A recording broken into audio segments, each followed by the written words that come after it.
Hello everyone, this is agri videos और आज की वीडियो में हम जानेंगे चेस्मोगैमस और क्लिस्टोगैमस फ्लावर्स के बीच के डिफरेंस को। ये काफ़ी एग्जाम्स में पूछा जाता है और डिफरेंस के लिए बहुत इंपॉर्टेंट फैक्टर बन जाता है। तो डिटेल में समझने से पहले हमें ये समझना पड़ेगा कि मोड ऑफ रिप्रोडक्शन कितने तरह का होता है प्लांट्स में। एक होता है एसेक्सुअल मीन्स, मतलब कि वेजिटेटिव पार्ट्स जिस तरीके से ग्रो करते हैं जहाँ पे कि सीड की फॉर्मेशन नहीं होती है, जैसे कि leaf stem roots. Sexual parts जो रिप्रोड्यूस करते हैं जिसमें कि फ्रूट और सीड्स की फॉर्मेशन होती है, जैसे कि फ्लावर जो कि रिप्रोडक्टिव पार्ट है, तो ये एक सेक्सुअल मीन्स ऑफ रिप्रोडक्शन बन जाता है। सेक्सुअल मीन्स ऑफ रिप्रोडक्शन को हम क्यों पढ़ रहे हैं? बिकॉज हमें ये समझना ज़रूरी है कि male part of the flower plant और फीमेल प्लांट पार्ट का किस तरीके से रोल रहता है आगे चल के फ्लावर के डेवलपमेंट में। सेक्सुअल रिप्रोडक्शन के प्रोसेस में देखें तो ओवरी का इंपॉर्टेंट रोल है, जहाँ ओव्यूल्स इन्वॉल्व होते हैं, सेपल्स पेटल्स होते हैं, देन वी हैव स्टेमन। ठीक है, एंथर होता है, एंथर से निकलता है पॉलन, पॉलन स्टिग्मा पे जाता है, पॉलन ट्यूब के थ्रू, मतलब अलग अलग प्रोसेसेस को गुजरते हुए फिर फाइनली सीडलिंग तैयार होता है। बीच में सीड का प्रोसेस इसमें आता है। इसको समझने के बाद, इसको अब बेसिक थोड़ा ध्यान में रखने के बाद अब हम समझते हैं पॉलिनेशन क्या है। इसको मैं इसलिए बता रही हूँ बिकॉज आप इसको समझने के बाद बेटर तरीके से क्लिस्टोगैमस और चेस्मोगैमस का डिफरेंस रिलेट कर पाएंगे। तो पॉलिनेशन क्या होता है? सिंपल प्रोसेस है जिसमें कि पॉलन ग्रेन्स मूव करते हैं मेल एंथर पार्ट जो होता है फ्लावर का, उससे फीमेल के स्टिग्मा पे जाते हैं, जो कि पहला स्टेप होता है ताकि सीड प्रोडक्शन किया जा सके। और इसको फैसिलिटेट करने के लिए हमारे पास पॉलिनेटर्स अवेलेबल होते हैं, जैसे कि बीज। ठीक है, पॉलिनेशन का जो तरीका होता है, अलग अलग तरीके का पॉलिनेशन होता है। एक होता है सेल्फ पॉलिनेशन, जब सेम प्लांट में पॉलिनेशन हो रहा है तो वो एक सेल्फ पॉलिनेशन है। मतलब कि पॉलन ग्रेन्स जो होते हैं एंथर में से फ्लावर के जो मेल पार्ट होता है वहां से जाते हैं फीमेल पार्ट जो कि स्टिग्मा है, सेम फ्लावर में या फिर दूसरे फ्लावर में, लेकिन प्लांट सेम होता है। जैसे कि एक प्लांट है उसमें अलग अलग जगह पे फ्लावर्स आए हुए हैं, तो या तो वो with in same flower move करते हैं या एक फ्लावर से दूसरे फ्लावर में मूव करते हैं, लेकिन प्लांट सेम होता है। इसका एग्जांपल है वीट, टबैको और पी। ठीक है, ये इसमें सेल्फ पॉलिनेशन होता है। अब क्रॉस पॉलिनेशन या एलोगैमी क्या होता है? इसमें जो ट्रांसफर होता है वो डिफरेंट प्लांट्स के बीच में होता है। एक प्लांट दूसरा प्लांट, इस प्लांट से मूवमेंट हुआ दूसरे प्लांट में, तो इस तरीके से होगा। तो मूवमेंट पॉलन का एंथर से, मतलब जो कि मेल पार्ट है, जाएगा कहाँ? स्टिग्मा में, फीमेल पार्ट पे। तो लेकिन ये होगा दूसरा प्लांट होगा सेम स्पीशीज का, जैसे कि हिबिस्कस, गुड़हल जिसे कहते हैं, चाइना रोज, ब्रिंजल, ये सब एग्जांपल्स हैं क्रॉस पॉलिनेशन या एलोगैमी। ठीक है, इसको हम क्यों पढ़ रहे हैं, थोड़ा सा वेट करो, आगे बहुत क्लियर तरीके से आप समझ पाओगे प्रोसेस को। ठीक है, सेल्फ पॉलिनेशन भी अलग अलग तरीके का होता है। एक होता है ऑटोगैमी, मतलब कि सेम फ्लावर के अंदर मूवमेंट हो रही है। फिर होता है गिटनोगैमी, इसमें क्या होता है, डिफरेंट फ्लावर है लेकिन प्लांट सेम है।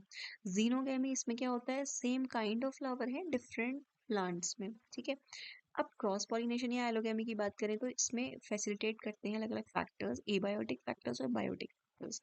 एबायोटिक में विंड पॉलिनेशन होता है जिसको एनिमोफिली कहते हैं, वाटर पॉलिनेशन होता है जिसे हाइड्रोफिली कहते हैं। ये आप ध्यान में रखते हुए इसे नोट करते हुए चलिएगा, बिकॉज ये क्वेश्चन एमसीक्यू में बहुत बार पूछे जाते हैं।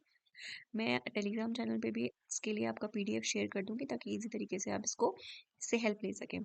बायोटिक फैक्टर्स की बात करें, एंटोमोफिली इंसेक्ट के द्वारा, चिरो चिरोप्टेरोफिली ये होता है बैट्स का, स्नेल से होता है मोलैकोफिली। ठीक है, और बर्ड्स के थ्रू जो होता है उसे कहते हैं ओमिथोफिली। इस तरीके से जो पॉलिनेशन होता है अलग अलग तरीके से होता है।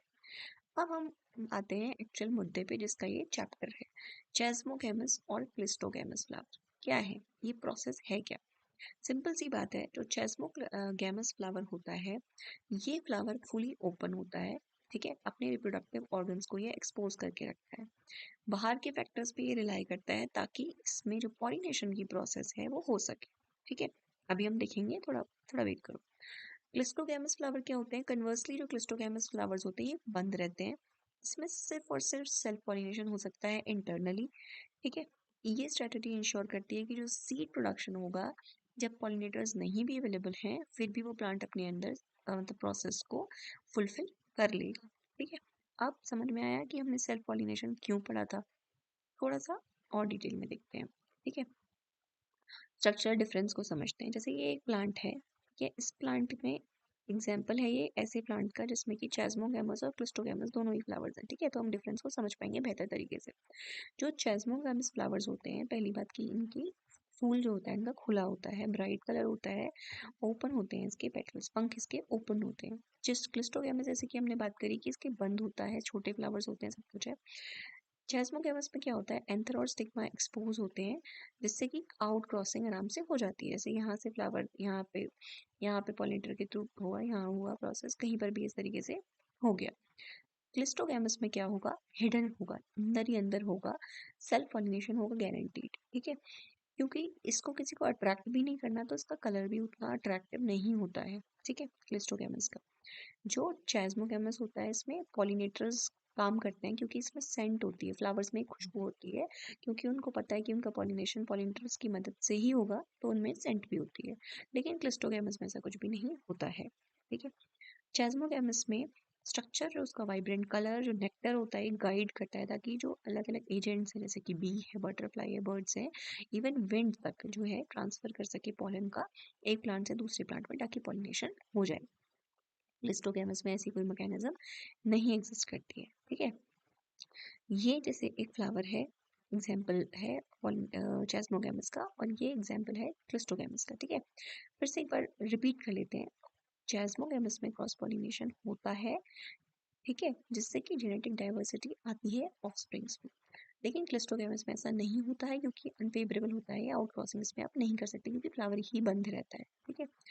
ये जो चेस्मोगैमस है इसमें जो जेनेटिक वेरिएशन होता है, इससे स्पीशीज की अडेप्टेबिलिटी बढ़ जाती है, जैसे कि पॉपुलेशन में एडवांसमेंट आता है, ब्रॉडर जीन पूल डेवलप होता है नेचुरल सिलेक्शन के बाद। ये आपके लिए बहुत इंपॉर्टेंट बन जाएगा जब आपको थोड़ा सा बड़े स्केल पे डिटेल में अगर डिफरेंस देना है या मीनिंग समझाना है चेस्मोगैमस का, तो ये आपको हेल्प करेगा। लेकिन क्लिस्टोगैमस में क्या होता है, रिप्रोडक्शन का जो ये प्रोसेस है उसमें इंश्योर करता है कि जो सर्वाइविंग पीरियड है पॉलिनेटर्स की स्कैरसिटी की वजह से वो उसका बढ़ जाता है, लेकिन जेनेटिक जो वेरिएबिलिटी है वो कम हो जाती है, ठीक है। अब एडवांटेजेस और डिसएडवांटेजेस की बात कर सकते हैं। चेस्मोगैमस की हाई जेनेटिक डाइवर्सिटी है, ठीक है, समझ रहे हैं हम, इंक्रीज कर सकता है एडेप्टेबिलिटी को, क्योंकि इसके पास बड़ा इन्वायरमेंट है, चेंज हो रहा है, पोटेंशियल होती है इसके पास हाइब्रिड विगर की, स्ट्रॉन्गर पॉपुलेशन रेजिलियंस हो जाती है बीमारियों के अगेंस्ट, जो कि इसमें नहीं होता है। डिसएडवांटेज की बात करें, इसमें एनर्जी एक्सपेंडिचर बहुत लगता है फ्लावर को डेवलप करने में, एक्सटर्नल डिपेंडेंस है पॉलिनेटर्स पे, रिस्क है कि रिप्रोडक्टिव फेलियर अगर हो गया पॉलिनेटर्स की कमी की वजह से, तो ये हो सकता है ना भी आगे प्रोसेस करे। लेकिन क्लिस्टोगैमस में ऐसा कुछ नहीं है, रिड्यूस वेरिएशन तो है, इंक्रीज रिस्क है इसमें इनब्रीडिंग डिप्रेशन का, कि विद इन आप सेम ही उसमें करते जा रहे हैं तो वो इनब्रीडिंग डिप्रेशन डेवलप करेगा। लिमिटेड अडेप्टेबिलिटी है नए एनवायरमेंटल चैलेंजेस को लेकर के, एक्यूमुलेशन हो सकता है, डिलीटेरियस जो म्यूटेशंस हैं उसका इसको नुकसान हो सकता है, ठीक है। अब समरी देख लेते हैं। चेस्मोगैमस एक तरीके की ओपन मैरिज है, जहाँ पे कि जेनेटिक एक्सचेंज और डाइवर्सिटी मेंटेन रहती है। क्लिस्टोगैमस एक क्लोज मैरिज है, जिसमें कि अशोर्ड रिप्रोडक्शन होता है। चेस्मोगैमस में इनको बहुत ज़्यादा रिसोर्स इन्वेस्ट करने पड़ते हैं, रेजिलियंस इनको रिलाय करना पड़ता है पॉलिनेटर्स पे, जो कि क्लिस्टोगैमस में नहीं होता है, वो सेल्फ पॉलिनेशन का प्रोसेस है। चेस्मोगैमस में प्रमोट करता है adaptability, long term evolutionary fitness develop होती है, जो कि इसमें थोड़ा सा चैलेंजिंग रहता है। चेस्मा का मतलब होता है open, open cross pollinated genetic diversity, ठीक है। क्लिस्टो का मतलब होता है closed, self pollinated reproductive assurance, ठीक है। एग्जाम्पल की बात करें तो चेस्मोगैमस का एग्जाम्पल है आपका हिबिस्कस, ब्रासिका, सनफ्लावर। क्लिस्टोगैमस का आपका एग्जाम्पल है वायोला, ऑक्सैलिस और राइस। वायोला एक ऐसा एग्जाम्पल है, वायोला की एक स्पीशीज है, वायोला पिबेंसिस। ये जो स्पीशीज है इसमें दोनों ही तरीके का, जो चेस्मोगैमस और क्लिस्टोगैमस है, दोनों ही तरीके के केसेस इसमें अवेलेबल हैं। स्प्रिंग सीजन में ये ओपन हो जाते हैं, तो चेस्मोगैमस फ्लावर्स बन के रिलाई करते हैं क्रॉस पॉलिनेशन पे, इंश्योर करते हैं जेनेटिक मिक्सिंग। समर में या फॉल सीजन में ये क्या करते हैं, क्योंकि पॉलिनेटर की एक्टिविटी कम हो जाती है, तो इन इनकॉन्स्पिशियस क्लिस्टोगैमस फ्लावर्स इसमें होते हैं, जो कि क्लोज रहते हैं, सेल्फ पॉलिनेट करते हैं, जिससे कि गारंटी रहता है कि सीड फॉर्मेशन होगी ही होगी। तो इस तरीके से ये एक डिफरेंट केस है। अगर आपको ये कंटेंट पसंद आया, अगर आपको थोड़ा सा समझ में आया प्रोसेस कि एक्चुअल में क्लिस्टोगैमस और चेस्मोगैमस में क्या डिफरेंस होता है, तो प्लीज़ चैनल को सब्सक्राइब कीजिए, लाइक कीजिए और शेयर कीजिए अपने फ्रेंड्स के साथ। Thank you so much.